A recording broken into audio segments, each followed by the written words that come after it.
Lesson 1. The rich don't work for money. Dad, can you tell me how to get rich? My dad put down the evening paper. Why do you want to get rich, son? Because today Jimmy's mom drove up in their new Cadillac, and they were going to their beach house for the weekend. He took 3 of his friends, but Ike and I weren't invited. They told us we weren't invited because we were poor kids. They did? My dad asked incredulously. Yeah, they did, I replied in a hurt tone. My dad silently shook his head, pushed his glasses up the bridge of his nose and went back to reading the paper. I stood waiting for an answer. The year was 1956. I was 9 years old. By some twist of fate, I attended the same public school where the rich people sent their kids. We were primarily a sugar plantation town.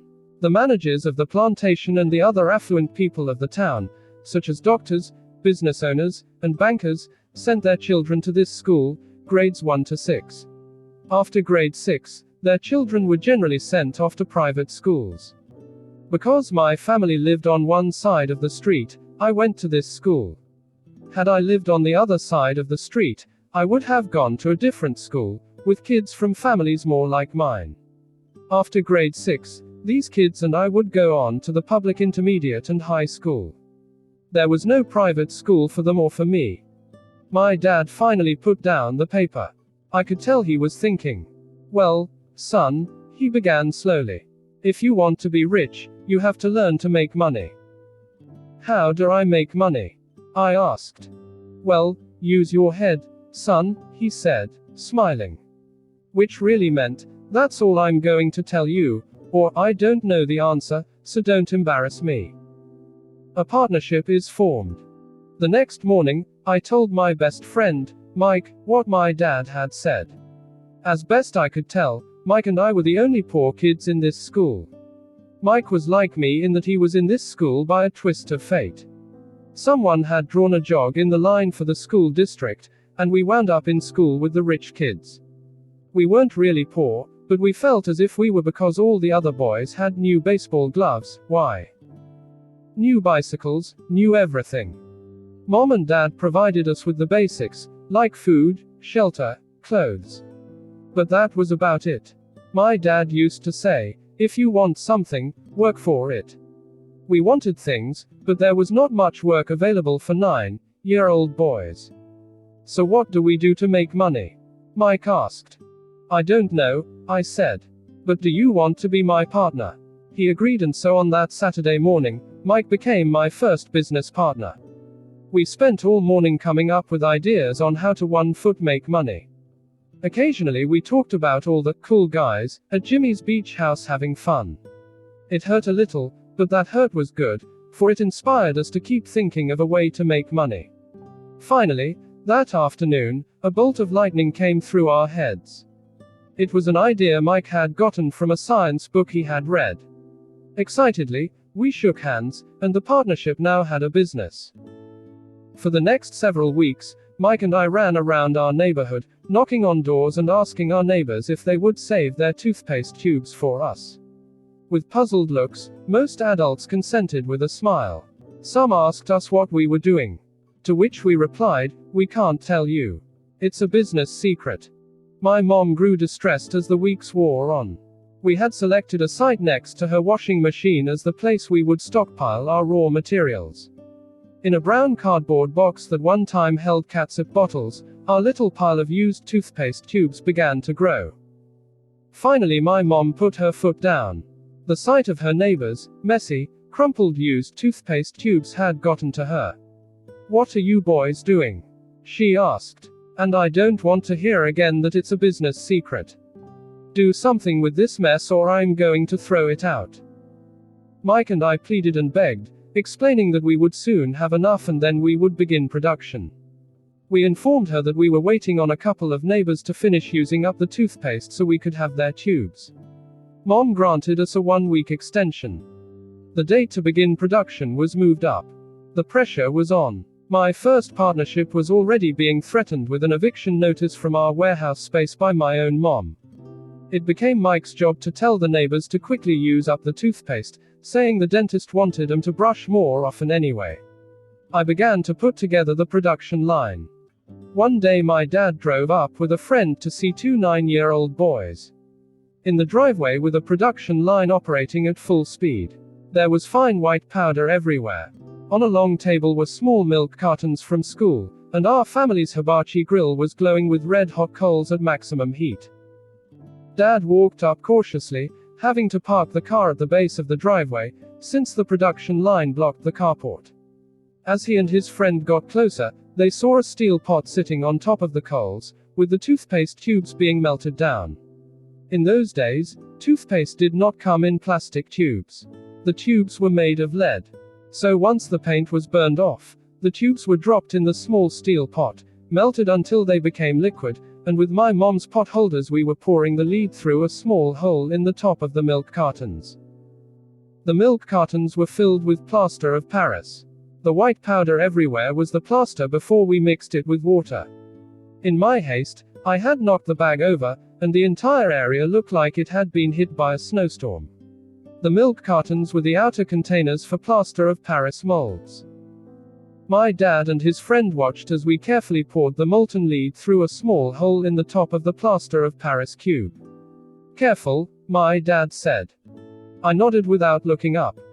Finally, once the pouring was through, I put the steel pot down and smiled at my dad.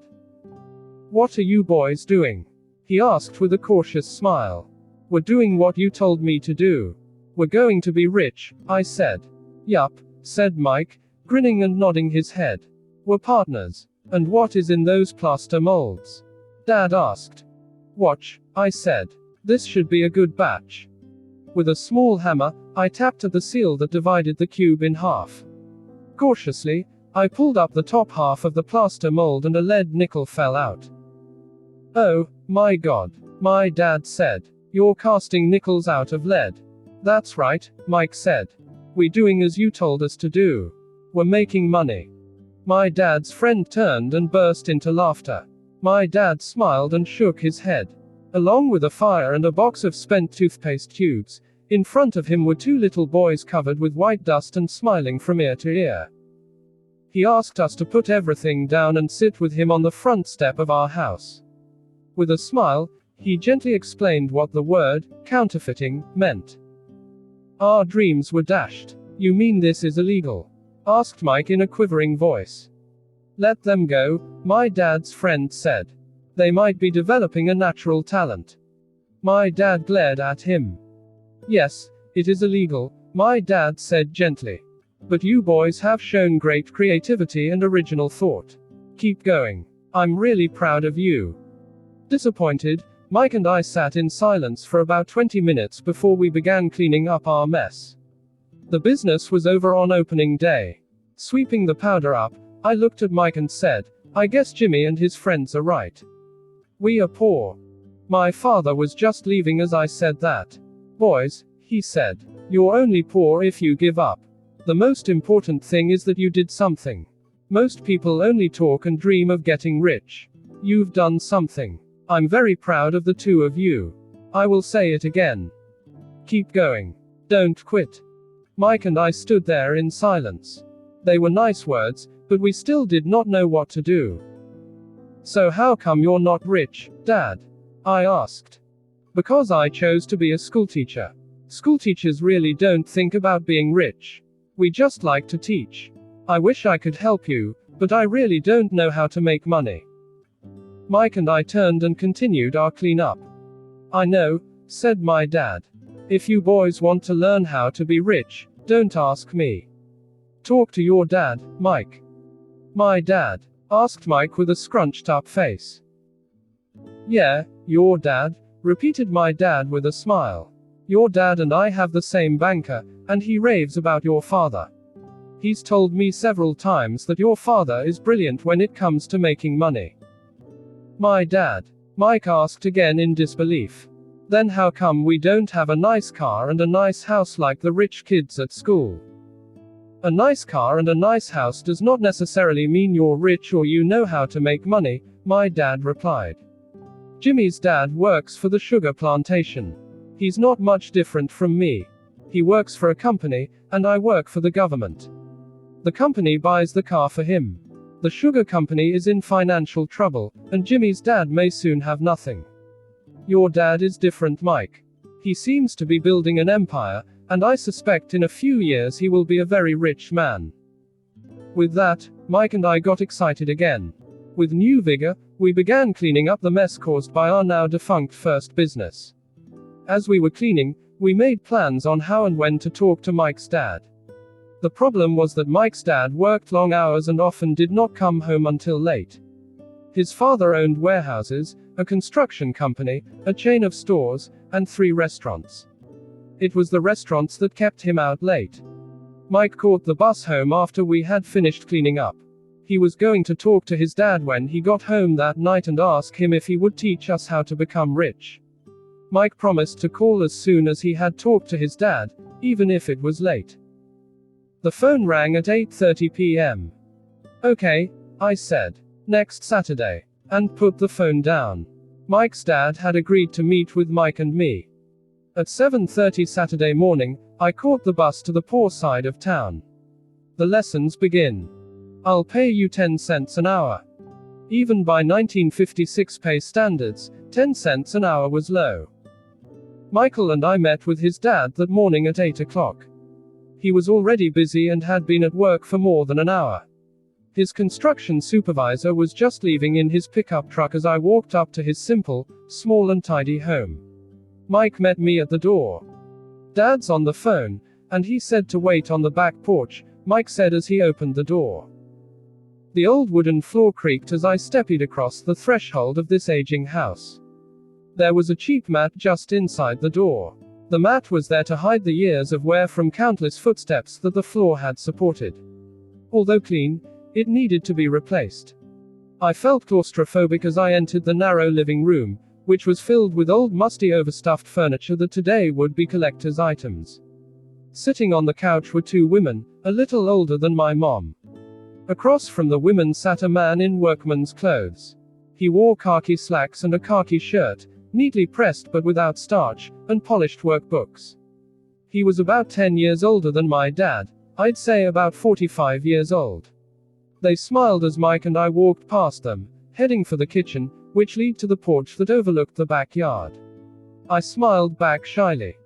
Who are those people? I asked. Oh, they work for my dad. The older man runs his warehouses, and the women are the managers of the restaurants. And you saw the construction supervisor, who is working on a road project about 50 miles from here. His other supervisor, who is building a track of houses, had already left before you got here. Does this go on all the time? I asked. Not always, but quite often, said Mike, smiling as he pulled up a chair to sit down next to me. I asked him if he would teach us to make money, Mike said. Oh, and what did he say to that? I asked with cautious curiosity. Well, he had a funny look on his face at first, and then he said he would make us an offer. Oh, I said. Rocking my chair back against the wall, I sat there perched on 2 rear legs of the chair. Mike did the same thing. Do you know what the offer is? I asked. No, but we'll soon find out. Suddenly, Mike's dad burst through the rickety screen door and onto the porch. Mike and I jumped to our feet, not out of respect but because we were startled. Ready, boys? Mike's dad asked as he pulled up a chair to sit down with us. We nodded our heads as we pulled our chairs away from the wall to sit in front of him. He was a big man, about 6 feet tall and 200 pounds. My dad was taller, about the same weight, and 5 years older than Mike's dad. They sort of looked alike, though not of the same ethnic makeup. Maybe their energy was similar. Mike says you want to learn to make money. Is that correct, Robert? I nodded my head quickly, but with a little intimidation. He had a lot of power behind his words and smile. Okay, here's my offer. I'll teach you, but I won't do it classroom style. You work for me, I'll teach you. You don't work for me, I won't teach you. I can teach you faster if you work, and I'm wasting my time if you just want to sit and listen, like you do in school. That's my offer. Take it or leave it. May I ask a question first? I asked. No. Take it or leave it. I've got too much work to do to waste my time. If you can't make up your mind decisively, then you'll never learn to make money anyway. Opportunities come and go. Being able to know when to make quick decisions is an important skill. You have an opportunity that you asked for. School is beginning or it's over in 10 seconds, Mike's dad said with a teasing smile. Take it, I said. Take it, said Mike. Good, said Mike's dad. Mrs. Martin will be by in 10 minutes. After I'm through with her, you ride with her to my superette and you can begin working. I'll pay you 10 cents an hour and you will work for 3 hours every Saturday. But I have a softball game today, I said. Mike's dad lowered his voice to a stern tone. Take it or leave it. I'll take it, I replied, choosing to work and learn instead of playing softball. 30 cents later. By 9 a.m. on a beautiful Saturday morning, Mike and I were working for Mrs. Martin. She was a kind and patient woman. She always said that Mike and I reminded her of her 2 sons who were grown and gone. Although kind, she believed in hard work and she kept us working. She was a taskmaster. We spent 3 hours taking canned goods off the shelves and, with a feather duster, brushing each can to get the dust off, and then restacking them neatly. It was excruciatingly boring work. Mike's dad, whom I call my rich dad, owned 9 of these little superettes with large parking lots. They were the early version of the 7-Eleven convenience stores. Little neighborhood grocery stores where people bought items such as milk, bread, butter and cigarettes. The problem was, this was Hawaii before air conditioning, and the stores could not close its doors because of the heat. On 2 sides of the store, the doors had to be wide open to the road and parking lot. Every time a car drove by or pulled into the parking lot, dust would swirl and settle in the store. Hence, we had a job for as long as there was no air conditioning. For 3 weeks, Mike and I reported to Mrs. Martin and worked our 3 hours. By noon, our work was over, and she dropped 3 little dimes in each of our hands. Now, even at the age of 9 in the mid-1950s, 30 cents was not too exciting. Comic books cost 10 cents back then, so I usually spent my money on comic books and went home. By Wednesday of the 4th week, I was ready to quit. I had agreed to work only because I wanted to learn to make money from Mike's dad, and now I was a slave for 10 cents an hour. On top of that, I had not seen Mike's dad since that first Saturday. I'm quitting, I told Mike at lunchtime. The school lunch was miserable. School was boring, and now I did not even have my Saturdays to look forward to. But it was the 30 cents that really got to me. This time Mike smiled. What are you laughing at? I asked with anger and frustration. Dad said this would happen. He said to meet with him when you were ready to quit. What? I said indignantly. He's been waiting for me to get fed up. Sort of, Mike said. Dad's kind of different. He teaches differently from your dad. Your mom and dad lecture a lot. My dad is quiet and a man of few words. You just wait till this Saturday. I'll tell him, you're ready. You mean I've been set up? No, not really, but maybe. Dad will explain on Saturday. Waiting in line on Saturday. I was ready to face him and I was prepared. Even my real dad was angry with him. My real dad, the one I call the poor one, thought that my rich dad was violating child labor laws and should be investigated.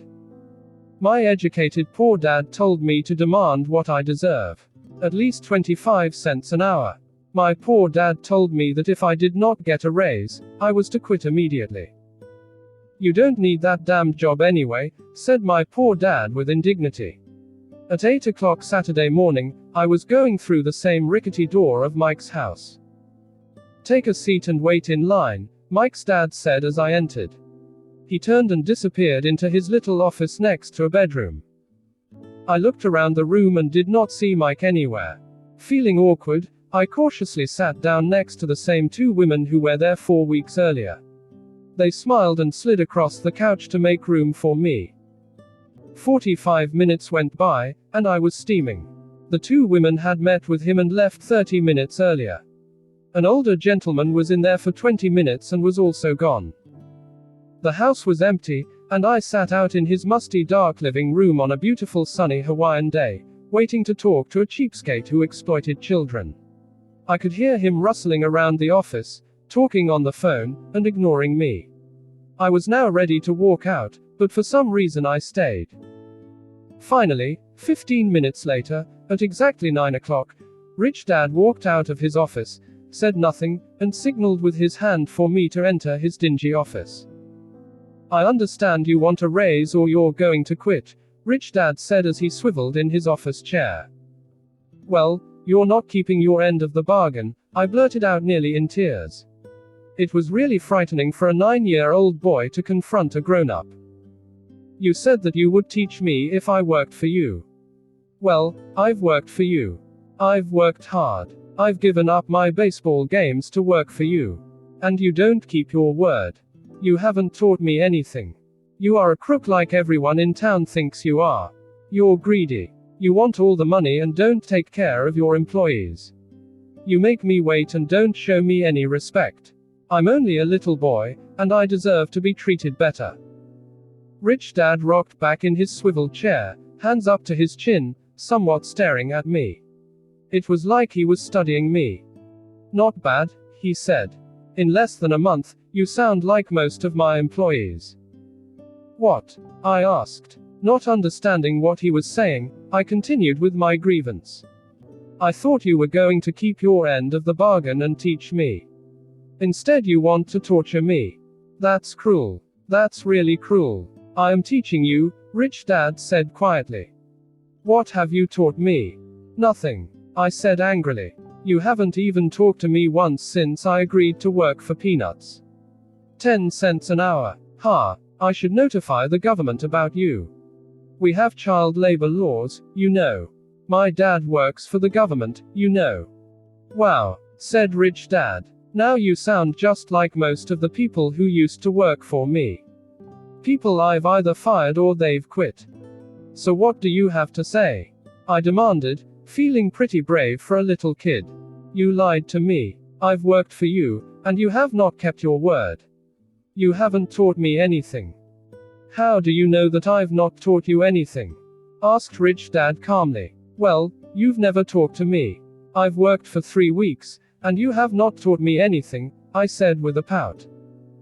"Does teaching mean talking or a lecture?" Rich Dad asked. "Well, yes," I replied. "That's how they teach you in school," he said smiling. "But that is not how life teaches you, and I would say that life is the best teacher of all. Most of the time, life does not talk to you.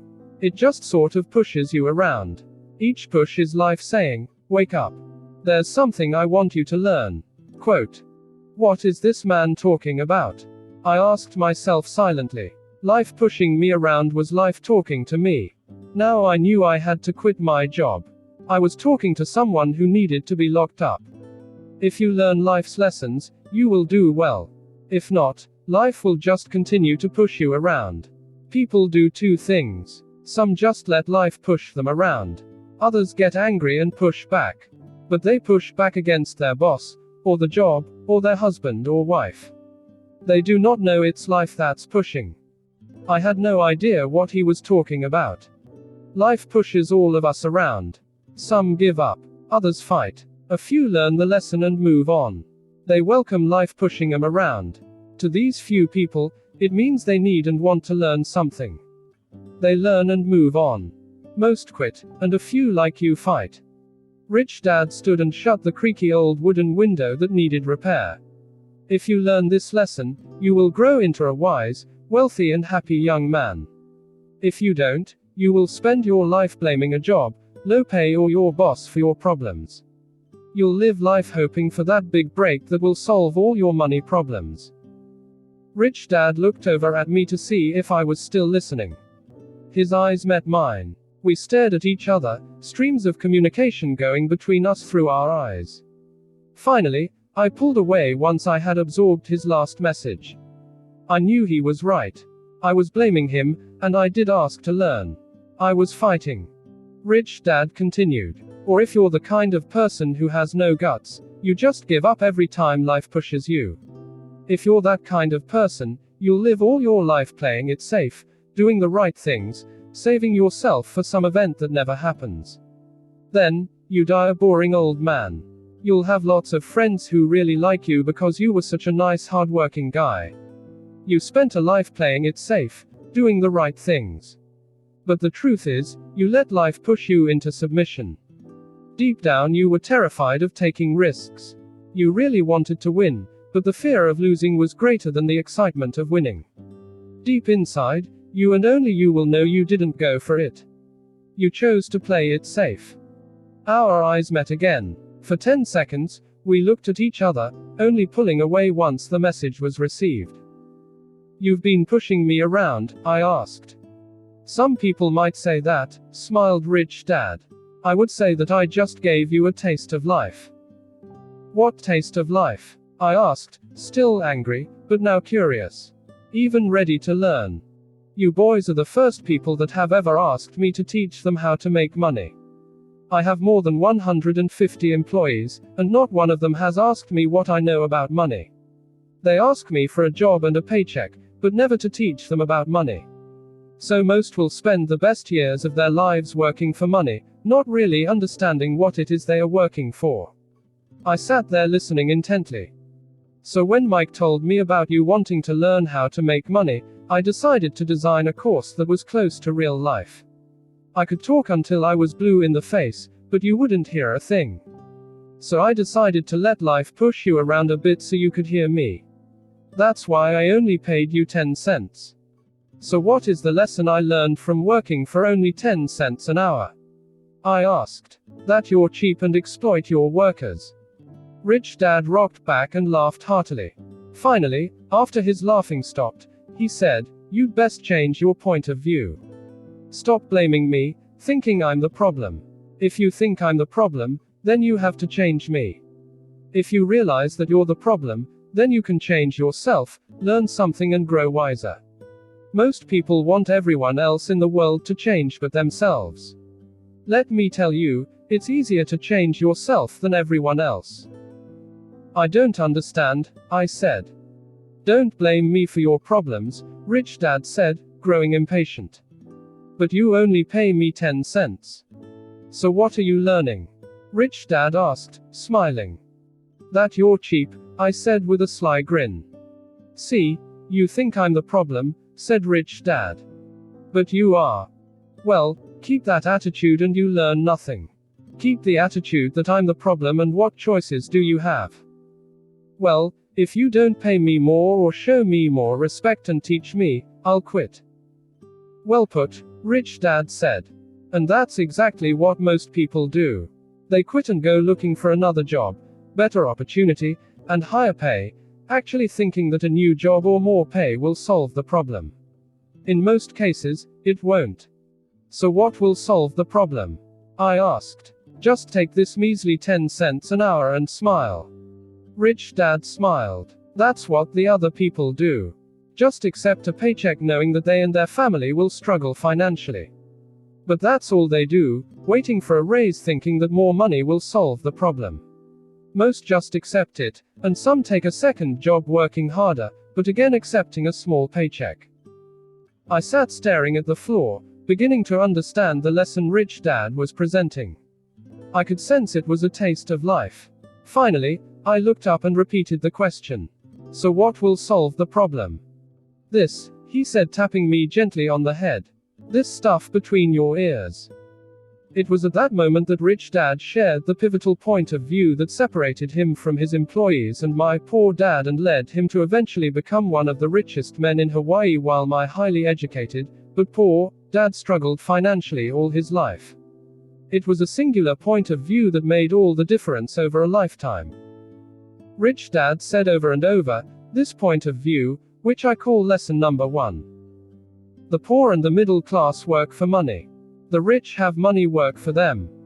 On that bright Saturday morning, I was learning a completely different point of view from what I had been taught by my poor dad. At the age of 9, I grew aware that both dads wanted me to learn. Both dads encouraged me to study. But not the same things. My highly educated dad recommended that I do what he did. "Son, I want you to study hard, Get good grades, so you can find a safe, secure job with a big company. And make sure it has excellent benefits. My rich dad wanted me to learn how money works so I could make it work for me. These lessons I would learn through life with his guidance, not because of a classroom. My rich dad continued my first lesson. I'm glad you got angry about working for 10 cents an hour. If you had not gotten angry and had gladly accepted it, I would have to tell you that I could not teach you. You see, true learning takes energy, passion, a burning desire. Anger is a big part of that formula, for passion is anger and love combined. When it comes to money, most people want to play it safe and feel secure. So passion does not direct them, fear does. So is that why they'll take a job with low par? I asked. Yes, said rich dad. Some people say I exploit people because I don't pay as much as the sugar plantation or the government. I say the people exploit themselves. It's their fear, not mine. But don't you feel you should pay them more? I asked. I don't have to. And besides, more money will not solve the problem. Just look at your dad. He makes a lot of money, and he still can't pay his bills. Most people, given more money, only get into more debt. So that's why the 10 cents an hour, I said, smiling. It's a part of the lesson. That's right, smiled rich dad. You see, your dad went to school and got an excellent education, so he could get a high-paying job. Which he did.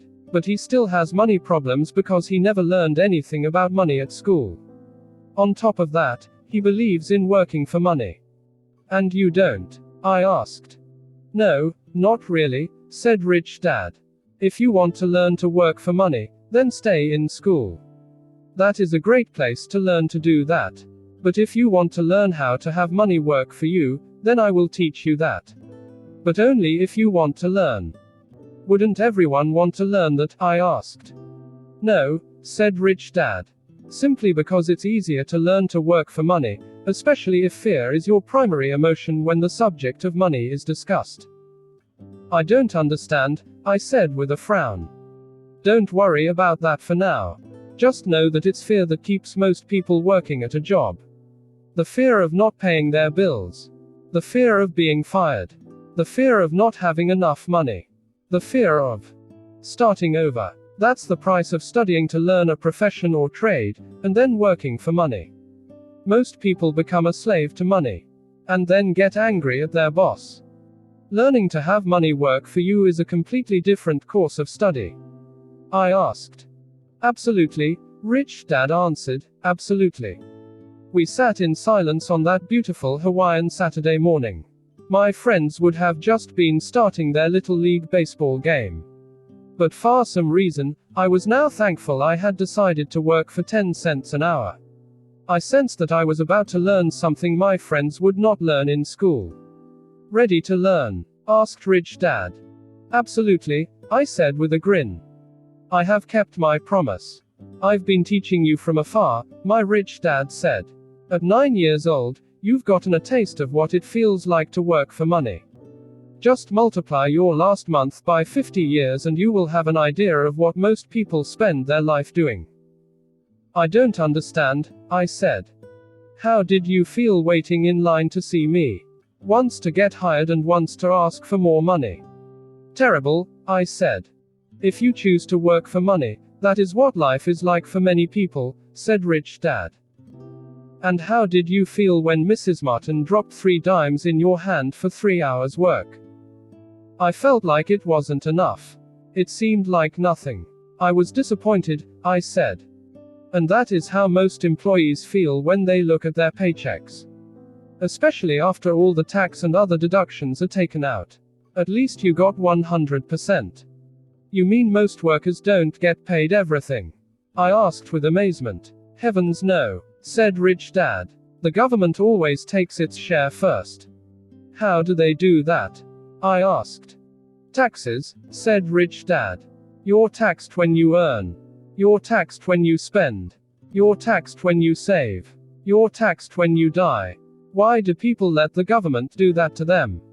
The rich don't, said rich dad with a smile. The poor and the middle class do.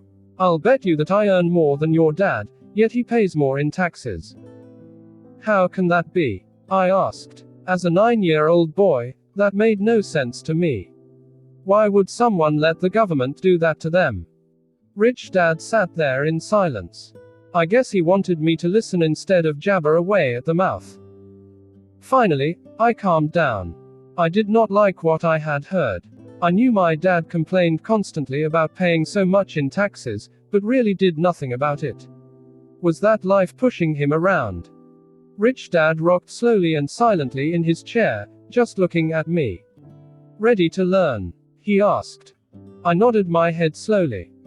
As I said, there is a lot to learn. Learning how to have money work for you is a lifetime study. Most people go to college for 4 years, and their education ends. I already know that my study of money will continue over my lifetime, simply because the more I find out, the more I find out I need to know. Most people never study the subject. They go to work, get their paycheck, balance their checkbooks, and that's it. On top of that, they wonder why they have money problems. Then, they think that more money will solve the problem. Few realize that it's their lack of financial education that is the problem. So my dad has tax problems because he doesn't understand money? I asked, confused. Look, said Rich Dad. Taxes are just one small section on learning how to have money work for you. Today, I just wanted to find out if you still have the passion to learn about money. Most people don't. They want to go to school, learn a profession, have fun at their work, and earn lots of money. One day they wake up with big money problems, and then they can't stop working. That's the price of only knowing how to work for money instead of studying how to have money work for you. So do you still have the passion to learn? Asked Rich Dad. I nodded my head. Good, said Rich Dad. Now get back to work. This time, I will pay you nothing. What? I asked in amazement. You heard me. Nothing. You will work the same 3 hours every Saturday, but this time you will not be paid 10 cents per hour. You said you wanted to learn to not work for money, so I'm not going to pay you anything. I couldn't believe what I was hearing. I've already had this conversation with Mike. He's already working, dusting and stacking canned goods for free. You'd better hurry and get back there. That's not fair, I shouted. You've got to pay something. You said you wanted to learn. If you don't learn this now, you'll grow up to be like the 2 women and the older man sitting in my living room, working for money and hoping I don't fire them. Or like your dad, earning lots of money only to be in debt up to his eyeballs, hoping more money will solve the problem. If that's what you want, I'll go back to our original deal of 10 cents an hour. Or you can do what most people grow up to do. Complain that there is not enough pay, quit and go looking for another job. But what do I do? I asked. Rich Dad tapped me on the head. Use this, he said. If you use it well, you will soon thank me for giving you an opportunity, and you will grow into a rich man. I stood there still not believing what a raw deal I had been handed. Here I came to ask for a raise, and now I was being told to keep working for nothing. Rich Dad tapped me on the head again and said, use this. Now get out of here and get back to work. Lesson #L, the rich don't work for money. I didn't tell my poor dad I wasn't being paid. He would not have understood, and I did not want to try to explain something that I did not yet understand myself. For 3 more weeks, Mike and I worked for 3 hours, every Saturday, for nothing. The work didn't bother me, and the routine got easier. It was the missed baseball games and not being able to afford to buy a few comic books that got to me. Rich Dad stopped by at noon on the 3rd week. We heard his truck pull up in the parking lot and sputter when the engine was turned off. He entered the store and greeted Mrs. Martin with a hug. After finding out how things were going in the store, he reached into the ice cream freezer, pulled out 2 bars, paid for them, and signaled to Mike and me. Let's go for a walk, boys. We crossed the street, dodging a few cars, and walked across a large grassy field, where a few adults were playing softball. Sitting down at a remote picnic table, he handed Mike and me the ice cream bars.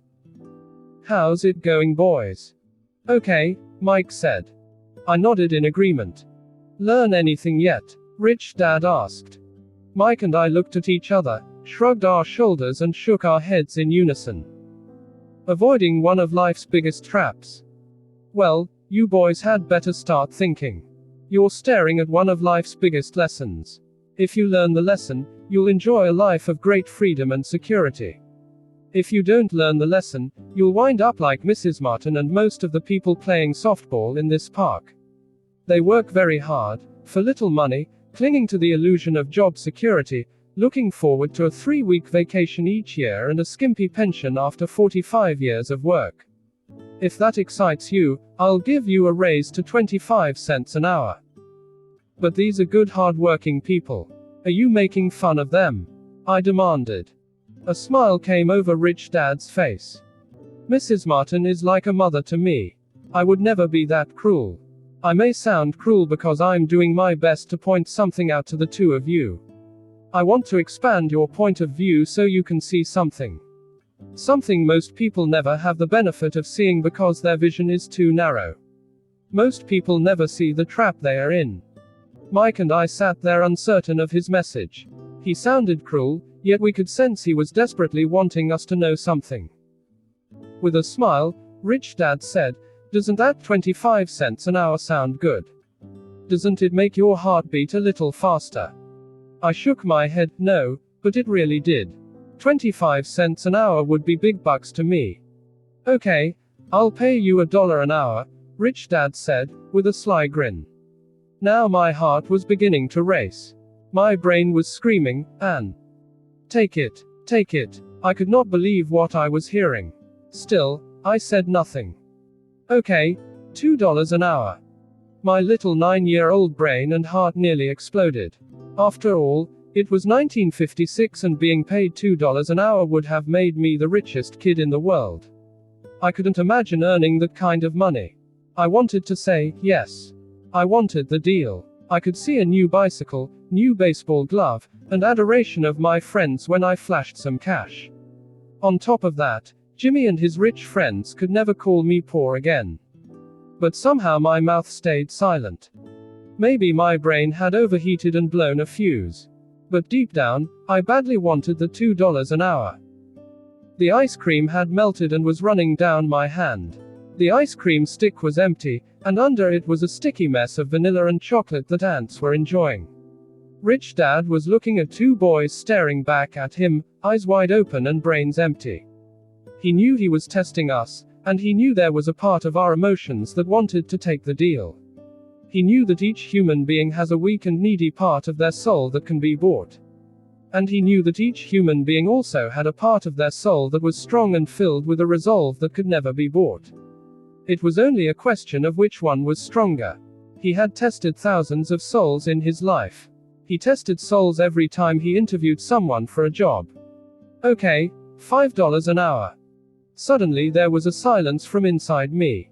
Something had changed. The offer was too big and had gotten ridiculous. Not too many grown-ups in 1956 made more than $5 an hour. The temptation disappeared, and a calm set in. Slowly I turned to my left to look at Mike. He looked back at me. The part of my soul that was weak and needy was silenced. The part of me that had no price took over. There was a calm and a certainty about money that entered my brain and my soul. I knew Mike had gotten to that point also. Good, Rich Dad said softly. Most people have a price.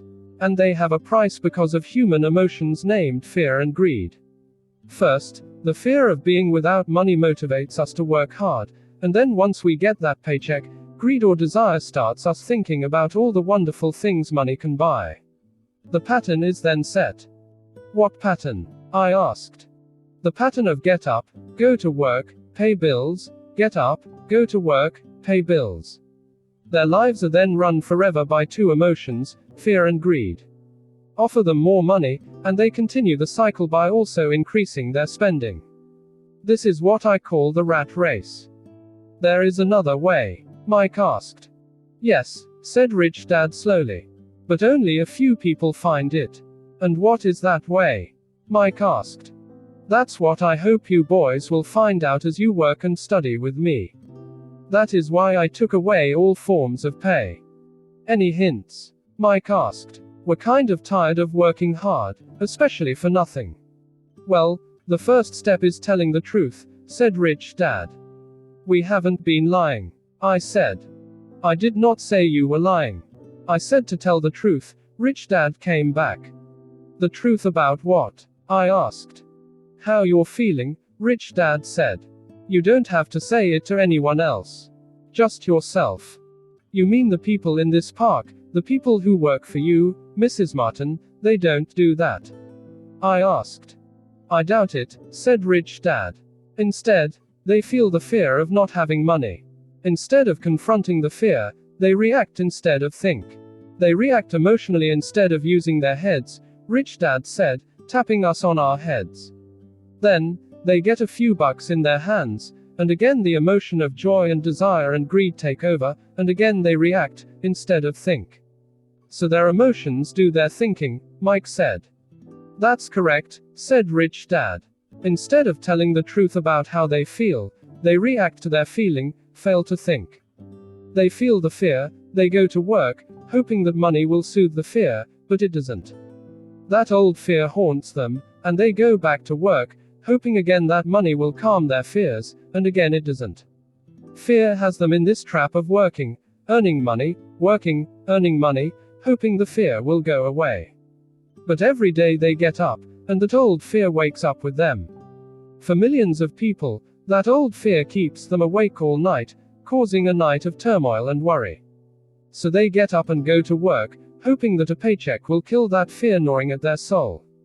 Money is running their lives, and they refuse to tell the truth about that. Money is in control of their emotions and hence their souls. Rich Dad sat quietly, letting his words sink in. Mike and I heard what he said, but really did not understand fully what he was talking about. I just knew that I often wondered why grown-ups hurried off to work. It did not seem like much fun, and they never looked that happy, but something kept them hurrying off to work. Realizing we had absorbed as much as possible of what he was talking about, Rich Dad said, I want you boys to avoid that trap. That is really what I want to teach you. Not just to be rich, because being rich does not solve the problem. It doesn't? I asked, surprised. No, it doesn't. Let me finish the other emotion, which is desire. Some call it greed, but I prefer desire. It is perfectly normal to desire something better, prettier, more fun or exciting. So people also work for money because of desire. They desire money for the joy they think it can buy.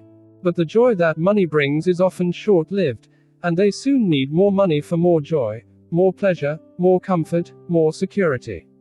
So they keep working, thinking money will soothe their souls that is troubled by fear and desire. But money cannot do that. Even rich people? Mike asked. Rich people included, said Rich Dad. In fact, the reason many rich people are rich is not because of desire but because of fear. They actually think that money can eliminate that fear of not having money, of being poor, so they amass tons of it only to find out the fear gets worse. They now fear losing it. I have friends who keep working even though they have plenty. I know people who have millions who are more afraid now than when they were poor. They're terrified of losing all their money. The fears that drove them to get rich got worse. That weak and needy part of their soul is actually screaming louder. They don't want to lose the big houses, the cars, the high life that money has bought them. They worry about what their friends would say if they lost all their money. Many are emotionally desperate and neurotic, although they look rich and have more money. So is a poor man happier? I asked. No, I don't think so, replied Rich Dad. The avoidance of money is just as psychotic as being attached to money. As if on cue, the town derelict went past our table, stopping by the large rubbish can and rummaging around in it. The three of us watched him with great interest, when before we probably would have just ignored him. Rich Dad pulled $1 out of his wallet and gestured to the older man. Seeing the money, the derelict came over immediately, took the bill, thanked Rich Dad profusely and hurried off ecstatic with his good fortune. He's not much different from most of my employees, said Rich Dad. I've met so many people who say, Oh, I'm not interested in money. Yet they'll work at a job for 8 hours a day. That's a denial of truth. If they weren't interested in money, then why are they working? That kind of thinking is probably more psychotic than a person who hoards money. As I sat there listening to my rich dad, my mind was flashing back to the countless times my own dad said, "I'm not interested in money." He said those words often. He also covered himself by always saying, "I work because I love my job." So what do we do? I asked. Not work for money until all traces of fear and greed are gone. No, that would be a waste of time, said Rich Dad. Emotions are what make us human. Make us real. The word emotion stands for energy in motion. Be truthful about your emotions, and use your mind and emotions in your favor, not against yourself. Whoa, said Mike. Don't worry about what I just said. It will make more sense in years to come. Just be an observer, not a reactor, to your emotions. Most people do not know that it's their emotions that are doing the thinking. Your emotions are your emotions, but you have got to learn to do your own thinking. Can you give me an example? I asked. Sure, replied Rich Dad. When a person says, "I need to find a job," it's most likely an emotion doing the thinking. Fear of not having money generates that thought. But people do need money if they have bills to pay, I said. Sure they do, smiled Rich Dad. All I'm saying is that it's fear that is all too often doing the thinking. I don't understand, said Mike. For example, said Rich Dad, if the fear of not having enough money arises, instead of immediately running out to get a job so they can earn a few bucks to kill the fear, they instead might ask themselves this question. Will a job be the best solution to this fear over the long run? In my opinion, the answer is no. Especially when you look over a person's lifetime. A job is really a short-term solution to a long-term problem. But my dad is always saying, stay in school, get good grades, so you can find a safe, secure job. I spoke out, somewhat confused. Yes, I understand he says that, said Rich Dad, smiling. Most people recommend that, and it's a good idea for most people. But people make that recommendation primarily out of fear. You mean my dad says that because he's afraid? Yes, said Rich Dad. He's terrified that you won't be able to earn money and won't fit into society. Don't get me wrong. He loves you and wants the best for you. And I think his fear is justified. An education and a job are important. But it won't handle the fear. You see, that same fear that makes him get up in the morning to earn a few bucks is the fear that is causing him to be so fanatical about you going to school. So what do you recommend? I asked. I want to teach you to master the power of money. Not be afraid of it. And they don't teach that in school. If you don't learn it, you become a slave to money. It was finally making sense. He did want us to widen our views. To see what Mrs. Martin could not see, his employees could not see, or my dad for that matter. He used examples that sounded cruel at the time, but I've never forgotten them. My vision widened that day, and I could begin to see the trap that lay ahead for most people. You see, we are all employees ultimately. We just work at different levels, said Rich Dad. I just want you boys to have a chance to avoid the trap. The trap caused by those two emotions, fear and desire. Use them in your favor, not against you. That's what I want to teach you. I'm not interested in just teaching you to make a pile of money. That won't handle the fear or desire. If you don't first handle fear and desire, and you get rich, you'll only be a high-paid slave. So how do we avoid the trap? I asked. The main cause of poverty or financial struggle is fear and ignorance, not the economy or the government or the rich. It's self-inflicted fear and ignorance that keeps people trapped. So you boys go to school and get your college degrees. I'll teach you how to stay out of the trap. The pieces of the puzzle were appearing. My highly educated dad had a great education and a great career. But school never told him how to handle money or his fears. It became clear that I could learn different and important things from two fathers. So you've been talking about the fear of not having money. How does the desire of money affect our thinking? Mike asked. How did you feel when I tempted you with a pay raise? Did you notice your desires rising? We nodded our heads. By not giving in to your emotions, you were able to delay your reactions and think. That is most important. We will always have emotions of fear and greed. From here on in, it is most important for you to use those emotions to your advantage and for the long term, and not simply let your emotions run you by controlling your thinking. Most people use fear and greed against themselves. That's the start of ignorance.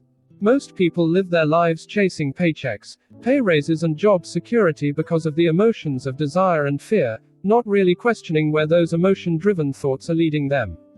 It's just like the picture of a donkey, dragging a cart, with its owner dangling a carrot just in front of the donkey's nose. The donkey's owner may be going where he wants to go, but the donkey is chasing an illusion. Tomorrow there will only be another carrot for the donkey.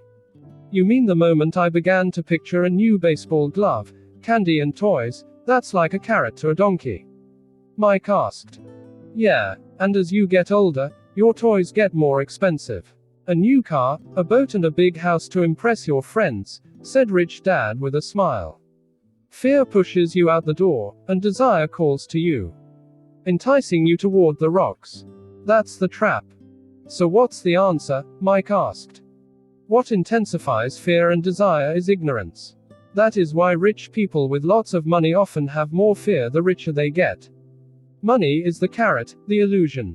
If the donkey could see the whole picture, it might rethink its choice to chase the carrot. Rich Dad went on to explain that a human's life is a struggle between ignorance and illumination. He explained that once a person stops searching for information and knowledge of one's self, ignorance sets in. That struggle is a moment-to-moment decision to learn to open or close one's mind.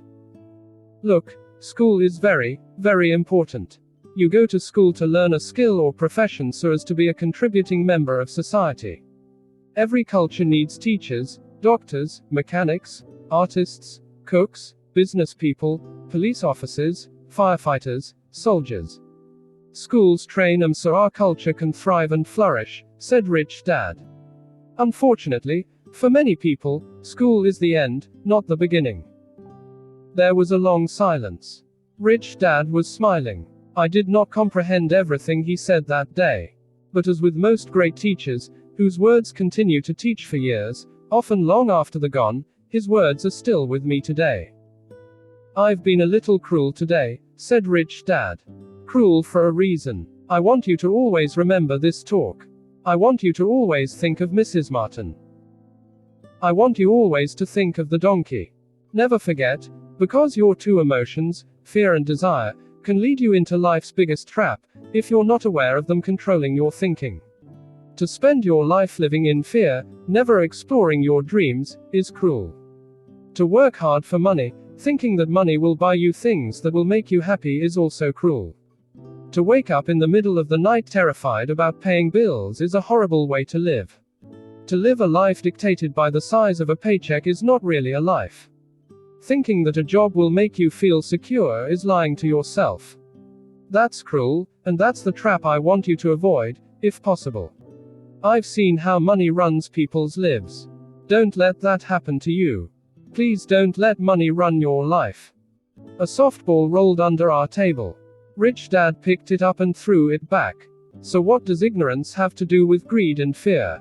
I asked. Because it is ignorance about money that causes so much greed and so much fear, said Rich Dad. Let me give you some examples. A doctor, wanting more money to better provide for his family, raises his fees. By raising his fees, it makes health care more expensive for everyone. Now, it hurts the poor people the most, so poor people have worse health than those with money. Because the doctors raise their rates, the attorneys raise their rates. Because the attorneys' rates have gone up, schoolteachers want a raise, which raises our taxes, and on and on and on. Soon, there will be such a horrifying gap between the rich and the poor that chaos will break out and another great civilization will collapse. Great civilizations collapsed when the gap between the haves and have-nots was too great. America is on the same course, proving once again that history repeats itself, because we do not learn from history. We only memorize historical dates and names, not the lesson. Aren't prices supposed to go up? I asked. Not in an educated society with a well-run government. Prices should actually come down. Of course, that is often only true in theory. Prices go up because of greed and fear caused by ignorance. If schools taught people about money, there would be more money and lower prices, but schools focus only on teaching people to work for money, not how to harness money's power. But don't we have business schools? Mike asked. Aren't you encouraging me to go to business school for my master's degree? Yes, said Rich Dad. But all too often, business schools train employees who are sophisticated bean counters. Heaven forbid a bean counter takes over a business. All they do is look at the numbers, fire people and kill the business. I know because I hire bean counters. All they think about is cutting costs and raising prices, which cause more problems. Bean counting is important. I wish more people knew it, but it, too, is not the whole picture, added Rich Dad angrily. So is there an answer? Asked Mike. Yes, said Rich Dad. Learn to use your emotions to think, not think with your emotions. When you boys mastered your emotions, first by agreeing to work for free, I knew there was hope. When you again resisted your emotions when I tempted you with more money, you were again learning to think in spite of being emotionally charged. That's the first step. Why is that step so important? I asked. Well, that's up to you to find out. If you want to learn, I'll take you boys into the briar patch. That place where almost everyone else avoids. I'll take you to that place where most people are afraid to go. If you go with me, you'll let go of the idea of working for money and instead learn to have money work for you. And what will we get if we go with you? What if we agree to learn from you? What will we get? I asked. The same thing Briar Rabbit got, said Rich Dad. Freedom from the tar baby. Is there a briar patch? I asked. Yes, said Rich Dad. The briar patch is our fear and our greed. Going into our fear and confronting our greed, our weaknesses, our neediness is the way out. And the way out is through the mind, by choosing our thoughts. Choosing our thoughts? Mike asked, puzzled. Yes. Choosing what we think rather than reacting to our emotions. Instead of just getting up and going to work to solve your problems, just because the fear of not having the money to pay your bills is scaring you. Thinking would be taking the time to ask yourself a question. A question like, is working harder at this the best solution to this problem? Most people are so terrified at not telling themselves the truth that fear is in control that they cannot think, and instead run out the door. Tar baby is in control. That's what I mean by choosing your thoughts. And how do we do that? Mike asked. That's what I will be teaching you. I'll be teaching you to have a choice of thoughts to consider, rather than knee-jerk reacting, like gulping down your morning coffee and running out the door. Remember what I said before, a job is only a short-term solution to a long-term problem. Most people have only one problem in mind, and it's short-term. It's the bills at the end of the month, the tar baby. Money now runs their lives. Or should I say the fear and ignorance about money. So they do as their parents did, get up every day and go work for money. Not having the time to say, is there another way? Their emotions now control their thinking, not their heads. Can you tell the difference between emotions thinking and the head thinking? Mike asked. Oh, yes. I hear it all the time, said Rich Dad. I hear things like, well, everyone has to work. Or the rich are crooks. Or I'll get another job. I deserve this raise. You can't push me around. Or I like this job because it's secure. Instead of, is there something I'm missing here? Which breaks the emotional thought, and gives you time to think clearly. I must admit, it was a great lesson to be getting. To know when someone was speaking out of emotions or out of clear thought. It was a lesson that served me well for life. Especially when I was the one speaking out of reaction and not from clear thought. As we headed back to the store, Rich Dad explained that the rich really did make money. They did not work for it. He went on to explain that when Mike and I were casting 5-cent pieces out of lead, thinking we were making money, We were very close to thinking the way the rich think. The problem was that it was illegal for us to do it. It was legal for the government and banks to do it, but not us. He explained that there are legal ways to make money and illegal ways. Rich Dad went on to explain that the rich know that money is an illusion, truly like the carrot for the donkey. It's only out of fear and greed that the illusion of money is held together by billions of people thinking that money is real. Money is really made up. It was only because of the illusion of confidence and the ignorance of the masses that the house of cards stood standing. In fact, he said, in many ways the donkey's carrot was more valuable than money. He talked about the gold standard that America was on, and that each dollar bill was actually a silver certificate. What concerned him was the rumor that we would someday go off the gold standard and our dollars would no longer be silver certificates. When that happens, boys, all hell is going to break loose. The poor, the middle class and the ignorant will have their lives ruined simply because they will continue to believe that money is real and that the company they work for, or the government, will look after them. We really did not understand what he was saying that day, but over the years it made more and more sense. Seeing what others miss. As he climbed into his pickup truck, outside of his little convenience store, he said, "Keep working, boys, but the sooner you forget about needing a paycheck, the easier your adult life will be. Keep using your brain, work for free, and soon your mind will show you ways of making money far beyond what I could ever pay you. You will see things that other people never see. Opportunities right in front of their noses. Most people never see these opportunities because they're looking for money and security, so that's all they get. The moment you see one opportunity, you will see them for the rest of your life. The moment you do that, I'll teach you something else. Learn this, and you'll avoid one of life's biggest traps. You'll never, ever, touch the tar baby." Mike and I picked up our things from the store and waved goodbye to Mrs. Martin. We went back to the park, to the same picnic bench, and spent several more hours thinking and talking. We spent the next week at school, thinking and talking.